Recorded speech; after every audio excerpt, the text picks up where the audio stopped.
सबसे कीमती वस्तु। राजा महेंद्रनाथ हर वर्ष अपने राज्य में एक प्रतियोगिता का आयोजन करते थे, जिसमें हजारों की संख्या में प्रतियोगी भाग लिया करते थे और विजेता को पुरस्कार से सम्मानित किया जाता है। एक दिन राजा ने सोचा कि प्रजा की सेवा को बढ़ाने के लिए उन्हें एक राजपुरुष की आवश्यकता है जो बुद्धिमान हो और समाज के कार्य में अपना योगदान दे सके। उन्होंने राजपुरुष की नियुक्ति के लिए एक प्रतियोगिता आयोजित करने का फैसला लिया। दूर दूर से इस बार लाखों की तादाद में प्रतियोगी आए हुए थे। राजा ने इस प्रतियोगिता के लिए एक बड़ा सा उद्यान बनवाया था, जिसमें राज दरबार की सभी कीमती वस्तुएं थी। हर प्रकार की सामग्री उपस्थित थी, लेकिन किसी भी वस्तु के सामने उसका मूल्य निश्चित नहीं किया गया था। राजा ने प्रतियोगिता आरंभ करने से पहले एक घोषणा की, जिसके अनुसार जो भी व्यक्ति इस उद्यान से सबसे कीमती वस्तु लेकर राजा के सामने उपस्थित होगा, उसे ही राजपुरुष के लिए स्वीकार किया जाएगा। प्रतियोगिता आरंभ हुई। सभी उद्यान में सबसे अमूल्य वस्तु तलाशने में लग गए।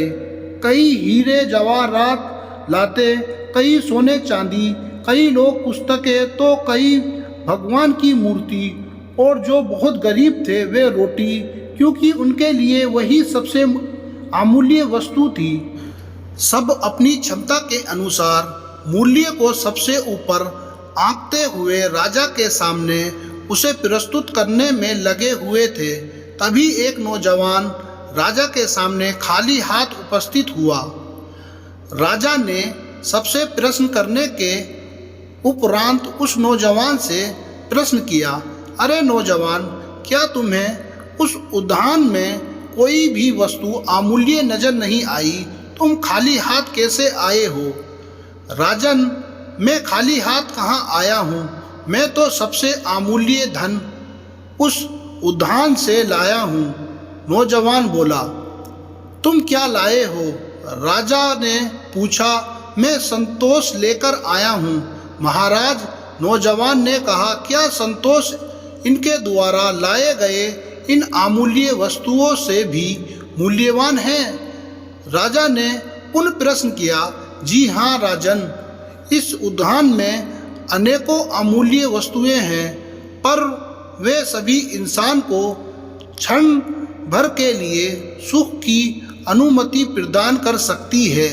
इन वस्तुओं को प्राप्त कर लेने के बाद मनुष्य कुछ और ज्यादा पाने की इच्छा मन में उत्पन्न कर लेता है, अर्थात इन सबको हासिल करने के बाद इंसान को खुशी तो होगी, लेकिन वे क्षण भर के लिए ही होगी। लेकिन जिसके पास संतोष का धन है, संतोष के हीरे जवाहरात है, वही इंसान अपनी असल जिंदगी में सच्चे सुख की अनुभूति और अपने सभी भौतिक इच्छाओं पर नियंत्रण कर सकेगा। नौजवान ने शांत स्वर में उत्तर देते हुए कहा। नौजवान को लाखों लोगों में चुना गया और उसे राजपुरुष के लिए सम्मानित किया गया।